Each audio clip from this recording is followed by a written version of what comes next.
Welcome. I'll get straight to the point. Donald Trump's only way forward is a nuclear event. On May 19th, the official Office of Government Ethics, OGE, financial disclosures submitted by Donald Trump document 3,642 securities transactions during the first quarter of 2026. Donald Trump's brokerage accounts made stock trades roughly every 11 minutes. This equates to a pace of about 60 trades per day, or one trade roughly every 11 minutes the market was open. In monetary terms, Donald is making hundreds of millions a day. His proxies buy a position. Donald makes a government announcement. The markets react. He sells. Kerching 3,642 times in the past 3 months. What about the tax implications, you might be wondering? Hundreds of millions a day is going to add up to a whack of tax. According to a settlement document made public Tuesday, May 19th, the U.S. government will permanently drop all tax claims against President Trump, past, present, and future. As part of the settlement deal meant to resolve Trump's $10 billion lawsuit against the Internal Revenue Service over the leak of his tax returns, the U.S. is forever barred and precluded from examining or prosecuting Trump, his sons, and the Trump Organization's current tax examinations, according to a one-page document posted to the Justice Department's website. Trump and his sons can never be audited again. Ever? If Eric Trump, currently worth $500 million, says he earns $0 every year for the next 30 years, then he will pay tax on $0. That's the law. Barron Trump will spend the rest of his life tax exempt. But what about the January 6th committee? Didn't Trump commit treason? The Trump administration on Monday, May 18th, announced the creation of a $1.7 billion fund to compensate allies of the Republican president who believe they were mistreated by the Biden administration Justice Department. The Anti-Weaponization Fund was announced by the Justice Department as part of a deal to resolve his lawsuit against the Internal Revenue Service over the leak of his tax returns. This will compensate those Proud Boy, Oath Keeper victims of the greatest injustice in American history who were locked up for trying to stop the steal on January 6th before blanket pardons were issued by Donald Trump, releasing even the 60% of those terrorists who had pleaded guilty. Approximately 1,600 Trump patriots were federally charged. If each one of those gets an equal share of the wrongful arrest payout, that is some $1.6 million for each Trump loyalist wrongly arrested for trying and failing to hang Mike Pence, Donald Trump has done exactly what he was put in power to do by the Zionist entity out to destroy the U.S. and constitutional law, which threatened their ongoing assured immunity to keep on mass murdering babies. Thanks to this success story by the Mossad-led big influence complex, Americans who previously thought constitutional law would enshrine their rights to exist as equals to their Zionist billionaire class, entitled to those crumbs of wealth from the Zionist table, now know the truth. Or do they? It's a gray area when it comes to the rights and wrong of mass baby murder. Don is making billions every day by mass murdering babies. Don will pay no tax ever. His friends and family will pay no tax ever, and his foot soldiers who drove Trump's treason on January 6th all get a thank you payment of over $1.6 million each. What will Don do next? With all this in mind, consider the news cycle at this time. Even the most sophisticated geopolitical analysts predict nuclear attacks are imminent. Moscow is being bombed by American ordnance killing citizens in Moscow. Russian oil refineries are burning millions of barrels a day in atmosphere destroying volume that spells catastrophe not only for Russia. While the world wonders how long before Russia puts an end to this U.S. aggression, President Trump threatens to nuke 93 million Iranians, including 23 million children. While Trump makes those criminal threats, the Epstein-Trump axis of sex with 13 and 12-year-olds is not looking as mulligan as the Trump golfing faithful once thought.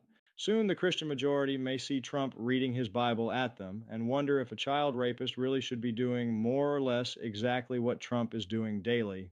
Feeding them pro-Israel biblical verse from a signed book he sells at $1,000 a pop that he had made in China for around $1 a pop. Is Donald a great businessman or a very naughty child rapist grifting billions by premeditated mass baby murder, wading knee-deep in children's blood? Only the 77 million Americans who approve can decide how long they want to wait to see Don and his billionaire Zionist team go nuclear. I, for one, hope baby murder is made illegal soon. Until next time. Don't forget, you can find both Logan Twain albums on all streaming platforms. The Incoming Storm and 2.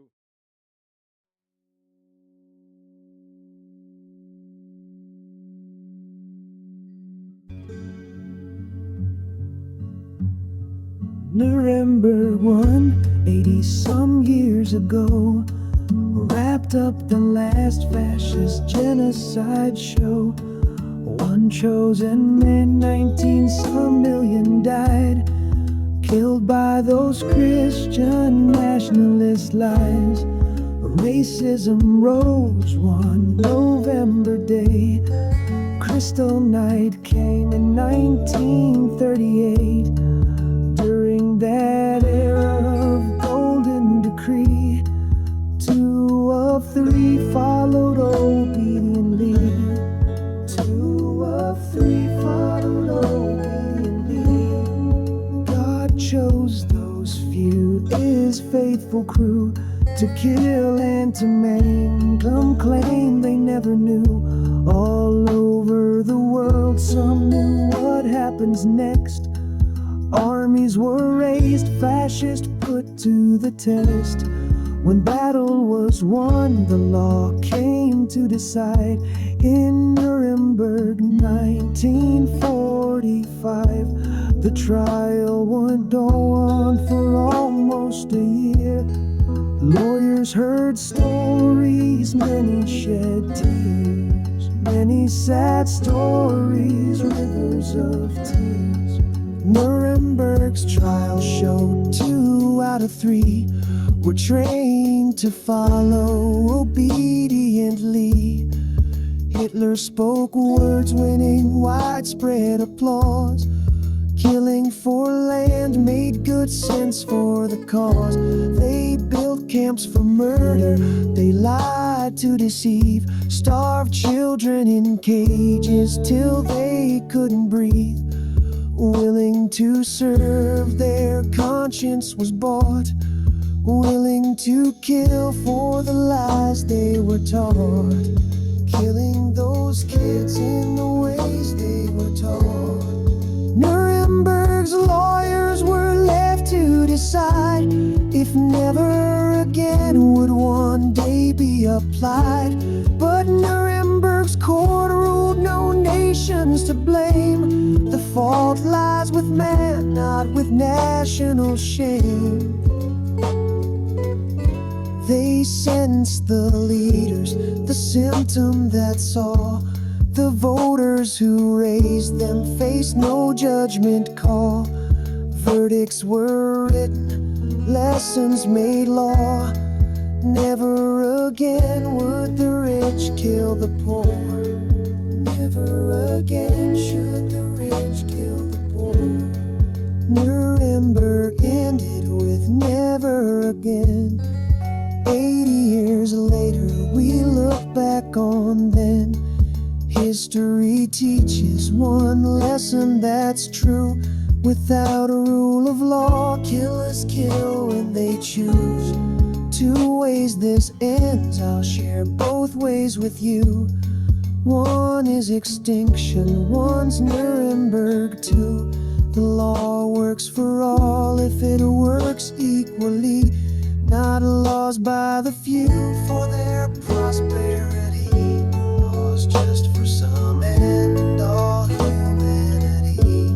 There's only one way, fascists don't win the fight.